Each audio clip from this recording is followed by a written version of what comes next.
Maintenant, Israël, écoute les prescriptions et les règles que je vous apprends pour que vous les mettiez en pratique, afin que vous viviez et que vous entriez en possession du pays que le Seigneur, le Dieu de vos pères, vous donne.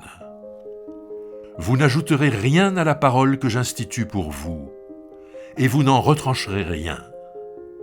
Vous observerez les commandements du Seigneur, votre Dieu, tels que je les institue pour vous.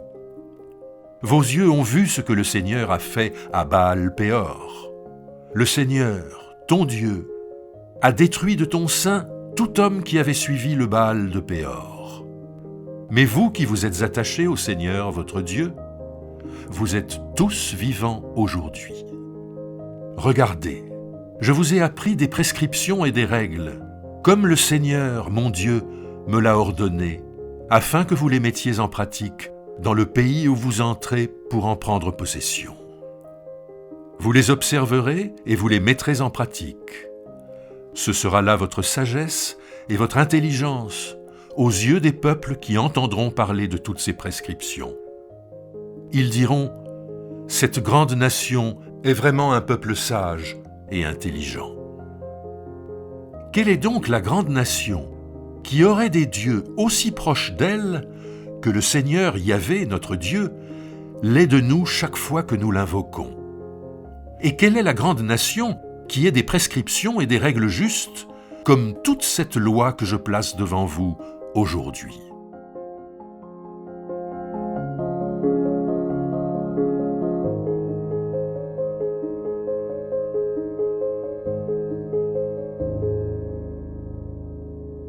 Selon la tradition, le livre du Deutéronome est le testament de Moïse qui relit son histoire avant de mourir. Alors, dans cette relecture, comme dans toute relecture de l'histoire d'ailleurs, Moïse ne raconte pas tout ce qui s'est passé, mais il insiste sur ce qui lui semble le plus important. Et le plus important qu'on trouve dans le livre du Deutéronome, c'est l'appel à mettre en pratique les commandements de Dieu. Cette invitation revient plus de 40 fois dans le livre, et nous trouvons là un des thèmes du judaïsme pour lequel la foi d'abord s'exprime dans une obéissance, et la loi est la façon dont on signe, dont on montre notre fidélité à la présence de Dieu dans notre histoire.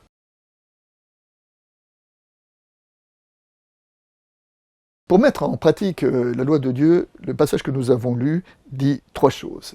Il nous dit d'abord « Écoute les prescriptions et les règles que je vous apprends ».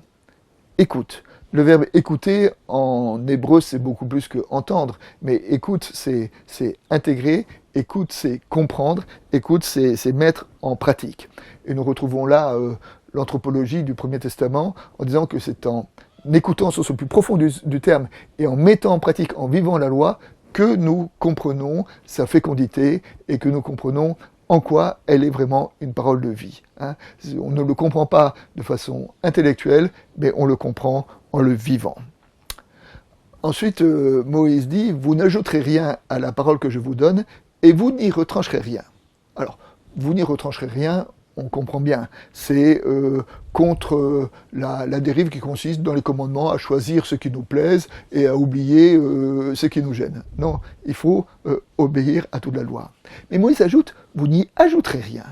Et pourquoi c'est quoi ce désir ou cette quête de vouloir ajouter des choses? Et il me semble que là, Moïse prévient l'espèce de pathologie religieuse qui consiste à en faire de plus en plus. Et Moïse, dans ce livre du Deutéronome, dit vivez la loi, toute la loi, il y a déjà assez, mais n'en ajoutez pas, ne multipliez pas les commandements et les recommandations, tenez-vous à ce qui est écrit, et c'est déjà pas mal. Et puis enfin, troisièmement, dans notre passage, Moïse dit que la loi sera votre sagesse et votre intelligence. Et donc c'est un appel à cultiver la sagesse. Et la sagesse, c'est quoi ici? La sagesse, c'est être capable de rendre compte de la façon dont on vit, de façon cohérente. C'est ça la vraie sagesse, et c'est cette sagesse de Dieu, cette intelligence-là, que nous sommes invités à cultiver en nous mettant à l'écoute de la loi de Dieu.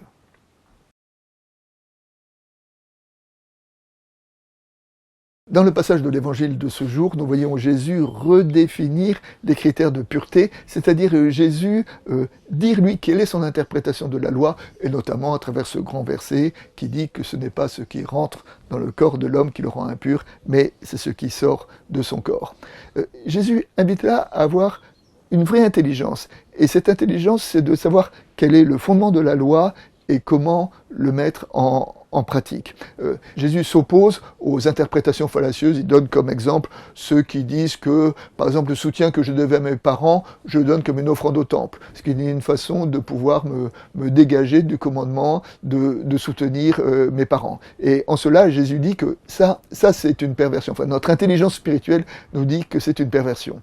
Donc, à la fois, le livre de Deutéronome dit, vous devez écouter tout ce qui est dit dans la loi de Dieu, et à la fois Jésus dit que cette écoute doit être intelligente pour nous être capable de faire la différence entre le motif, ce qui motive la loi, et ce qui est son application, et ne pas être dans cette perversion qui consiste à réduire la loi à quelques commandements de bienséance.